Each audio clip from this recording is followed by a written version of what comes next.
Sveiki ir sveikos, štai ir naujoji tema, 16 skyrius – lenkimas ir eismas juostose. Koks yra pats pavojingiausias manevras? Kai jeigu jau įvyko avarija lenkimo metu, tai jau pasiekmes baisios, o ne du automobiliai, bum, vienas į kitą, vienas ant 50, kitas ant 50, 100 km. Jeigu užmiestyje po 90, tai smūgis kaip į sieną ant 180. Tai yra baisu, tai reikia bijoti, saugotis ir daryti tai atsargiai, jeigu dar. Na, visų pirmiausiai reikia išmanyti taisyklės, kas regitroj bus ir kaip gyvenime nepažeisti jų, nes jeigu pažeidžiat lenkimo taisyklės, atima teisę vairuoti. Vairuotojams rekomenduojama vengti nebūtinų lenkimo manevrų. Nu tai va, ar čia mums būtina lenkti ar ne? Tai net ir negalima, nes pavojus iš priekio, ten toliau ištisinė prasideda. Na ir apskritai, lenkiam tik tada, kada tikrai jau ten važiuoja ypač lėtai kitas automobilis, stabdo eismą ir tikrai saugu tą daryti, tai tada tikrai galit lenkti. Prieš pradėdamas lenkti, vairuotojas privalo imtis papildomų atsargumo priemonių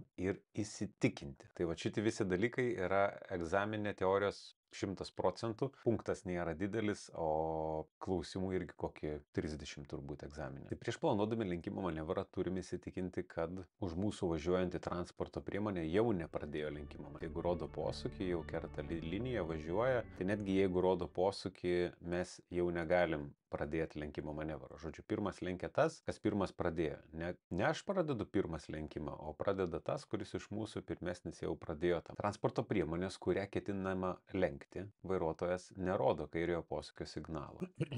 Ir įsitikinti, kad priekyje esantis automobilis nepradėjo rodyti posūkio. Jeigu jis jau pradėjo posūkį arba planuoti sukti į kairę, ar planuoti lenkti kitą automobilį, tai mes irgi jau pradėti tokio manevro negalim. Reiškia, jeigu jis jau rodo posūkį, mes net neturim teisės įjungti posūkio signalą. Turim žiūrėti, ką jis darys, ar suks, ar lenks ir leisti jau jam pirmam atlikti tuos. Lygiai taip pat iš galo, iš priekio pažiūrim, iš galo pažiūrim ir tada tik tai jau galime patys pradėti. Lenkimui būtina eismo juostos dalis yra laisva ir nebus kliudoma priešais atvažiuojančioms transporto priemonėms arba važiuojamąją dalimi judantiems pėstiesiems. Na ir jeigu jau nusprendėm pradėti lenkti, kai parodėm posūkį, turim įsitikinti, ar nebus trukdoma priešais mašinom atvažiuojančiam ir čia pėstieji gali eiti, ne? Tai vėl ar tiem pėstiesiam kažkaip, ar ten koks pėstysis gal eina per gatvę ir panašiai, tai irgi turim praleisti. Turim po to grįždami į savo eismo juostą jam palikti saugų atstumą iki nuo priekį to esančio automobilio. Tai negalim taip iš karto užlyst ir nusukelti jam pavojingą situaciją, nes atstumas turi būti saugus, kaip ir kalbėjom praeitose temose, bent 2-3 sekundės, kurias nuvažiuoja automobilis. Tai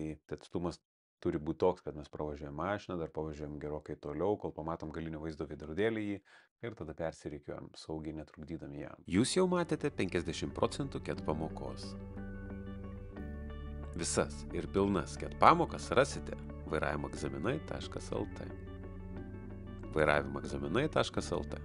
Tikrai išmoksite vairavimo teoriją. Įsitikinti, kad lenkiant bus užtikrintas saugus atstumas nuo lenkiamos transporto priemonės. Baigdamas lenkti, jis galės grįžti į savo eismo juostą, nesukliudydamas lenkiamai transporto priemonė. Jeigu priekyje važiuojantis vairuotojas rodo kairiojo posūkio signalą ir yra persirikiavęs posūkiui į kairę ar apsisukimui, važiuojantysis paskui jį privalo apvažiuoti sukančią transporto priemonę iš dešinės arba palaukti, kol priekyje važiuojantis vairuotojas atlaisvins eismo juostą. Lenkiamas transporto priemonės vairuotojui draudžiama trukdyti, aplenkti, didinant važiavimo greitį arba kitais veiksmais. Jeigu su priešais važiuojančia transporto priemonė prasilenkti sunku, kelią privalo duoti vairuotojas, kurio pusėje yra kliūtis. Tai šitoj situacijoje, jeigu tas automobilis čia stovi, ne, jeigu mes galim jį apvažiuoti, bet jeigu iš priešais atvažiuoja mašina, mes privalom duoti kelią, nes mūsų pusėje, dešiniai pusėje yra kliūtis. Bet nuokalniai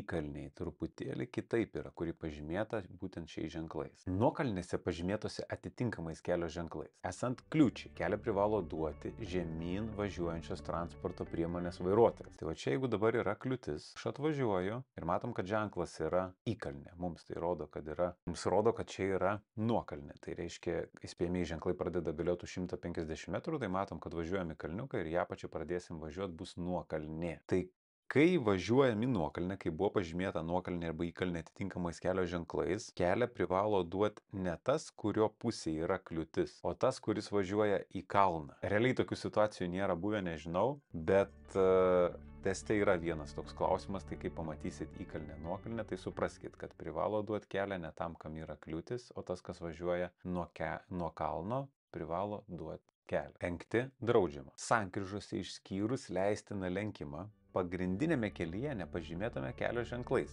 Sankryža su šalutiniu keliu, šalutinis kelias iš dešinės, šalutinis kelias iš kairės arba pagrindinis kelias. Tas, kas parašyta lenkti draudžiama, tikrai testuose yra ne vienas klausimas būtent su tuom. Tai va tos dabar kelis, kuriuos ką tik tuoj aptarsim, tai būtinai. Tai dabar suvokti šitą sakinį kaip reikia. Tai